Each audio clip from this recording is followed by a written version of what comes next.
Hi, welcome you all to this session on fluid mechanics and machinery with code CE8394. So this subject we have discussed we had many discussions, and we had one or two discussions regarding the course outcome 3. Okay, it was actually applying the dimension analysis to identify the fundamental variables. Actually, we discussed what is meant by dimensional analysis. So, what are the method, and also we had what are the physical, in the sense derived quantities, what are the basic quantities, and we were discussing about certain methods also. So, in this session, we are going to discuss about certain aspects. Normally, we are going to discuss certain issues that are being involved in the dimensional analysis. Okay, we shall go on to that section. See, actually, this is there is one methodology of dimensional analysis. The basic principle that is involved in dimension homogeneity is actually the dimensions of each terms in an equation. If you see equation, you have the left term and also the right term.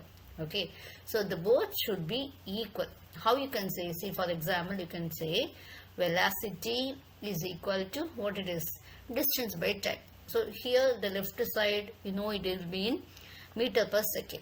Here the distance in meter. Okay, and time will be second. So when you are calculating, you should get here meter per second. So this also should be meter per second. That is, we call it as dimensional homogeneity. So such an equation in which the dimensions of both the terms and both the sides of these equations are same, we call it as the dimensionally homogeneous equation.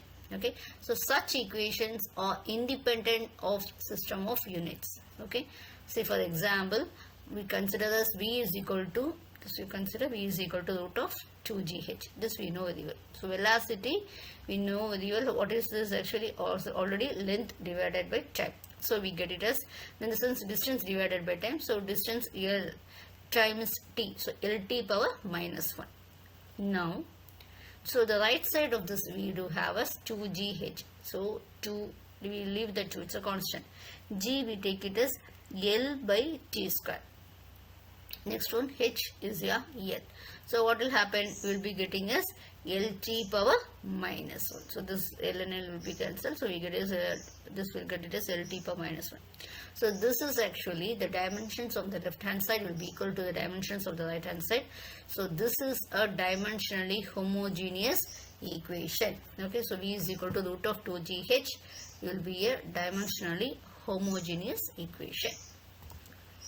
If a number of variables are involved in a physical phenomenon are known, so we have to find out the relations between these variables. So for that we are having two methods. Okay, to finding out the relation between the variables, we are having two methods. So one is called Rayleigh's method and another one is Buckingham's pi theorem. So what is meant by Rayleigh's method? Actually, it's a method used for determining expression for a variable dependent which depends upon maximum 3 to 4 variables or which are independent only. Okay, so we are used for determining the expressions that will be dependent, which depends upon 3 to 4 independent variables only. So we shall see this. See, if the independent variables are becoming more and more, then we cannot obtain the expression for dependent variables. It has to be within the certain 2 or 3, then we can easily obtain the expression. See, if x is actually a dependent variable, okay, and x1, x2, x3 are independent variables, then according to Rayleigh's method, we do have it as x is equal to function of x1, x2, x3, which can also be written as x is equal to k. Okay, is actually k is a non-dimensional constant. So k x1 power a. Okay, so x2b and x3c. So k will be a non-dimensional constant and a, b, c are arbitrary powers which can be obtained by comparing the powers of fundamental dimensions. It can be 2, 3. So that will be obtained by comparing the powers of fundamental dimensions. That is by the dimension homogeneity. Now, so we have one problem and we shall be trying to solve that particular problem.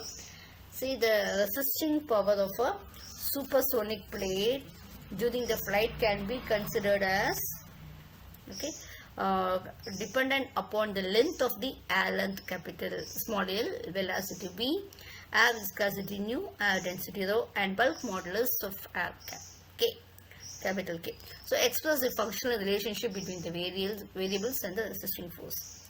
So we know very well the resisting force. I am expressing it as capital R.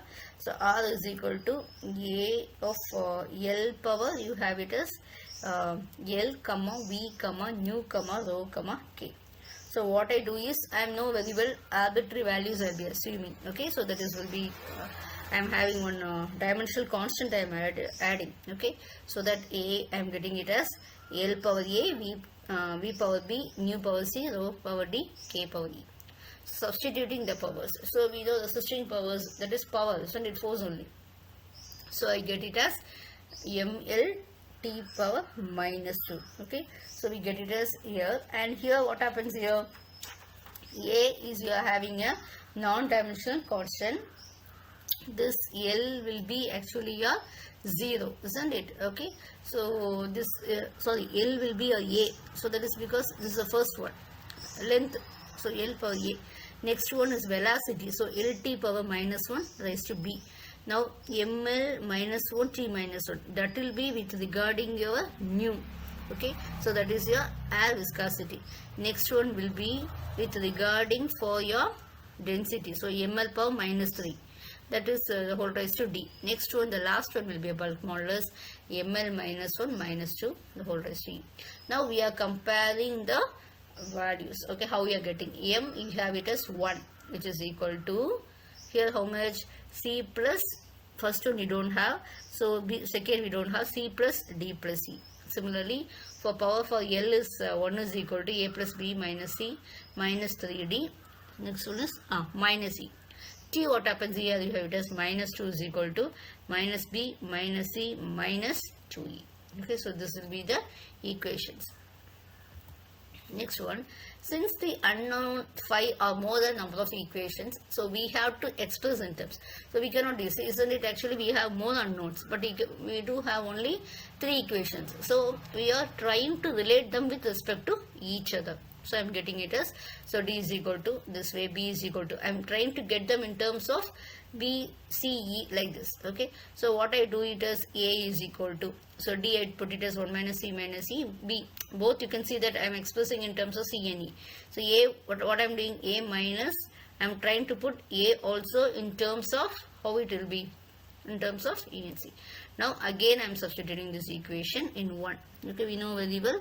So what else we have done is, actually we have substituted the values as regarding to A, I have put it as 2 minus C. Okay, so B, I have put it as 1 minus C minus E. Like this, whatever values I have got, 2 minus C minus 2E. So C I will be getting, so like this, C it will be the same. I am putting them in terms of C and E. Okay, like this we get the equation as R is equal to A P L square V square. The C and E we are putting it together. Okay, now R is equal to A into rho L square V square pi into this equation. Okay, so this is actually a relative method. This is a method where we are being actually, we are used to finding out this expression for the, this is the equation of drag force on a smooth sphere. Okay, this will be actually this problem actually will be done, for example, for this is this example is supersonic plane.